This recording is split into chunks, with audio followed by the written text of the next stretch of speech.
Magandang hapon sa ating lahat. Narito update sa magiging lagay na ating panahon. Patuloy pa rin umiiral ang southwest monsoon o habagat sa buong bahagi ng ating kapuluan, na kung saan ngayong gabi ito pa rin yung magdadala ng bugso-bugso mga pag-ulan sa bahagi ng Ilocos Region pati na rin sa Batanes at Babuyan Islands.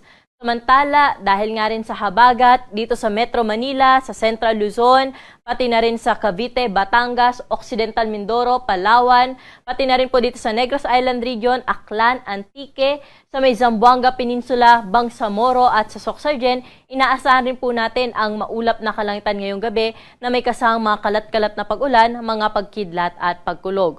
Kaya po sa mga areas na aking nabanggit, particularly dito sa may western section po ng ating bansa, ay pinag-iingat po natin yung ating mga kababayan dahil posible pa rin po magdulot ng mga pagbaha at mga pagguho ng lupa yung inaasahan natin na mga pag-ulan.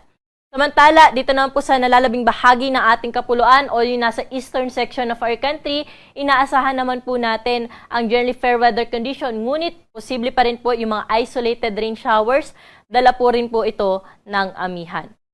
Kung saan, narito naman po yung update natin sa minomonitor nating low pressure area na kung minonitor po natin ito kaninang alas 8 ng umaga. Ito po ay namataan na sa layong 1,865 kilometers northeast po ng extreme northern Luzon. Ang nasabing LPA ay mababa ang tsansa na maging isang bagyo at hindi po natin inaasahan na makakaapekto sa anumang bahagi ng ating bansa. Ngunit meron po tayong imomonitor sa mga susunod na araw dahil dito po sa may bahagi ng Taiwan area ay meron pong posibleng mabuo na isang low pressure area kaya hanggang Biyernes po inaasahan natin na magpapatuloy itong southwest monsoon o habagat na makakaapekto sa malaking bahagi ng ating bansa. At nabanggit ko nga po kanina na meron tayong mga thunderstorm advisories o rainfall advisories o mga heavy rainfall warnings na nilalabas po na ating Pag-asa Regional Services Divisions. Pwede po natin itong i-monitor sa may panahon.gov.ph at i-click lamang po natin yung button po dyan sa taas na kung saan lalabas po lahat yung mga warnings po ng ating mga Regional Services Division. At narito naman po yung ating update sa magiging lagay ng panahon bukas. Dahil pa rin sa habagat ang western section ng Luzon, kasama po dyan yung Metro Manila ay makakaranas pa rin ng maulap na kalangitan na may kalat-kalat na pag-ulan, mga pagkidlat at pagkulog. Kaya magdala pa rin po tayo ng payong bukas kung sakaling tayo ay lalabas ng ating mga tahanan. Sa eastern section ng Luzon, particular na sa ilang bahagi ng Cagayan Valley, sa Aurora, sa may Quezon, pati na rin po sa Bicol Region, generally fair weather condition naman yung inaasahan natin bukas, ngunit posible pa rin yung mga isolated rain showers sa hapon at sa gabi. Temperature natin bukas dito sa Metro Manila ay 26 to 31 degrees Celsius, Baguio City 17 to 20 degrees at sa mga pupunta sa Tagaytay 23 to 30 degrees Celsius. Sa may lawag naman, 24 to 29 degrees yung agot ng temperatura bukas. Sa Tuguegarao, may kainitan na, aabot na po muli sa 33 degrees sa maximum temperature at 26 to 32 degrees naman sa bahagi ng Legazpi City. Sa may Kalayaan at Puerto Princesa, 25 to 32 degrees ang agwat ng temperatura bukas. Dahil pa rin sa epekto ng habagat, ang Western Visayas, particularly itong bahagi po ng Aklan, Antique, pati na rin ang Negros Island Region, Zamboanga Peninsula, Bangsamoro at Sorsogon, inaasahan pa rin po natin na makakaranas ng mahihina hanggang sa kamtaman kung minsan ay malakas na bugso ng mga pag-ulan. Kaya ingat pa rin po sa ating mga kababayan dyan dahil nga posible pa rin po ito magdulot ng mga pagbaha at mga pagguho ng lupa.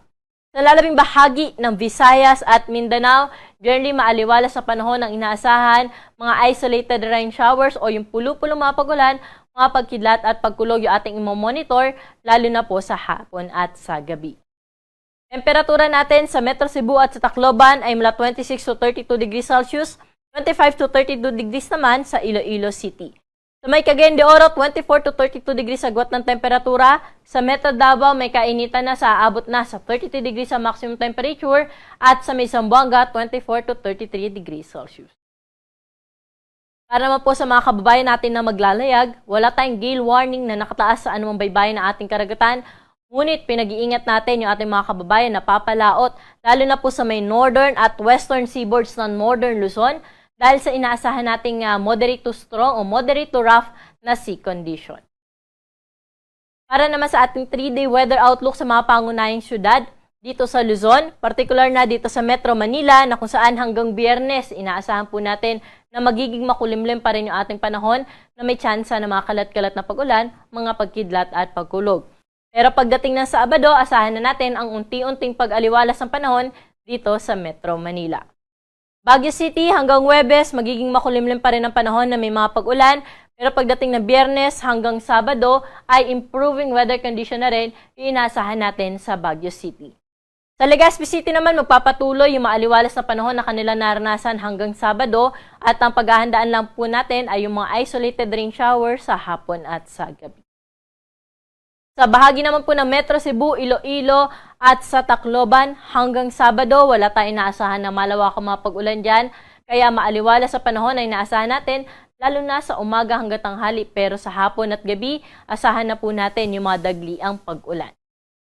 Sa bahagi naman ng Mindanao, sa mga key cities natin, sa Metro Davao, Cagayan de Oro at Zamboanga City, for the next 3 days o Huwebes hanggang Sabado, generally fair weather condition na po ang naasahan natin dyan at may mga chance lamang na ma-isolated rain shower sa hapon at sa gabi. At pwede nga po natin i-monitor yung mga thunderstorm advisories natin. Nilalabas din po natin ito sa ating social media accounts pati na rin sa ating website.